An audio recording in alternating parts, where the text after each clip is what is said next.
എന്തിനാ ഞാൻ പിടിക്കാൻ വരുമ്പോ നീ ചാടി പോകുന്നേ? നീ എന്റെ ഭാര്യയുടെ സ്വഭാവം കാണിക്കരുത്. എന്തെങ്കിലും ഉണ്ടെങ്കിൽ നമുക്ക് സംസാരിച്ച് തീർത്തൂടെ? രാത്രി നിനക്ക് ഞാൻ വച്ചിട്ടുണ്ട്. നിന്നെ ഫ്രൈ ആക്കും, നോക്കിക്കോ. നമ്മടെ തവള തമ്പി. നീയൊക്കെ എന്താണ് ഇവിടെ? മക്കളെ ചേർക്കാനാ? അല്ലടാ, ഞങ്ങൾ ഇവിടെ പഠിക്കാൻ വന്നതാ. ദൈവമേ, നീയൊക്കെ പഠിക്കാനോ? എടാ, ഞാൻ കരുതി നീയൊക്കെ പഠിച്ചൊരു നിലയിലെത്തിയിട്ടുണ്ടാവുന്നു. എവിടെ? അപ്പൊ ഞാൻ തന്നെയാണ് ഭേദം. എനിക്ക് സ്ഥിരമായിട്ടൊരു ജോലിയെങ്കിലും ഉണ്ടല്ലോ. ജോലി തവള പിടുത്തം, ലാബ് അറ്റൻഡർ. കോളേജിൽ പഠിക്കുന്ന കാലത്ത് നീ കുറെ തവളയെ പിടിച്ചിട്ടുള്ളത് കൊണ്ട് ജീവിതത്തിൽ നിനക്കത് ഉപകാരപ്പെട്ടില്ലേ? അല്ല, ഇപ്പോഴത്തെ പിള്ളേർക്ക് നിന്റെ പഴയ പേരറിയോ?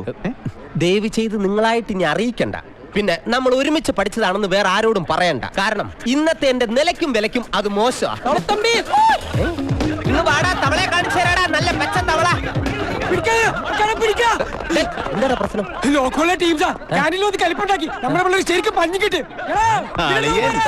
പിള്ളേര് നല്ല മൂർച്ചയുള്ള ടൈപ്പാ. മേല് മുറിയാൻ നോക്കണം. നിന്റെയൊക്കെ കയ്യിലിരിപ്പ് പഴയതാണെങ്കിൽ മുറിയും. ഇപ്പോഴത്തെ പിള്ളേരെ നേരിട്ടല്ല, കൊട്ടേഷനാ. അടിയോടി സാർ തന്നതാ. വൈകിട്ട് എന്താ പരിപാടി? അടിയോടടി. അടിയോടടി.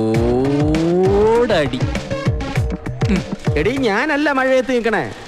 പിന്നെ അത് നീ പറഞ്ഞിട്ട് വേണ്ടേ? എനിക്കറിയില്ലേ മഴ തന്നെ ഞാൻ പനി വരുമെന്ന്. നീ അത്താഴം കഴിഞ്ഞ് കിടന്ന് ഉറങ്ങ. ഞാൻ മഴ മാറിയിട്ട് അങ്ങോട്ട് എത്താം. ഭാര്യ എത്ര? ഭാര്യ എങ്ങനെയുണ്ട് എന്റെ ഐഡിയ?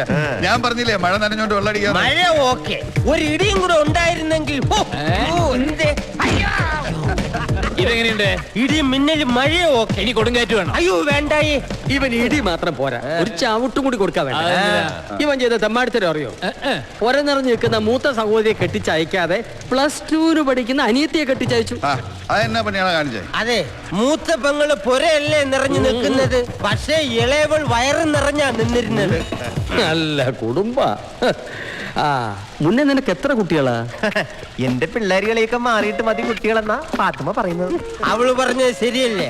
പിള്ളേര് കളിച്ച എങ്ങനെയാ കൊച്ചി? നീ വിഷമിക്കണ്ടടാ. നീ വേണേ എന്റെ മോൻ മാത്തുക്കുട്ടി എടുത്തോ, നല്ല ബെസ്റ്റ് മുതല. അയ്യോ വേണ്ടേ. എന്തിനാടാ കഴിഞ്ഞ ആഴ്ച മാത്തുക്കുട്ടിയെ ക്ലാസ്സിൽ നിന്ന് പുറത്താക്കിയത്?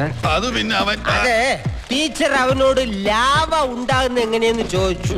അവൻ വാവ ഉണ്ടാകുന്ന എങ്ങനെയെന്ന് എഴുതി വെച്ചു. പാവം തിരിഞ്ഞു പോയാടാ. തന്റെ മോൻ തന്നെ. നിനക്ക് ഇതുവരെ കല്യാണ പ്രായമായില്ലേ? അവനിപ്പോഴും മധുരം 17 പ്രായം തോന്നിക്കാത്ത ജന്തു. പപ്പു, നിനക്ക് ഇനി ഒരു കുടുംബമൊക്കെ ആവാം. അതിനാണല്ലോ ഇവൻ കോളേജിൽ കെട്ടിയെടുത്തത്. ആ പരിപ്പിന് ഇന്ദുവിന്റെ അടുത്ത് വേവൊന്നും തോന്നില്ല.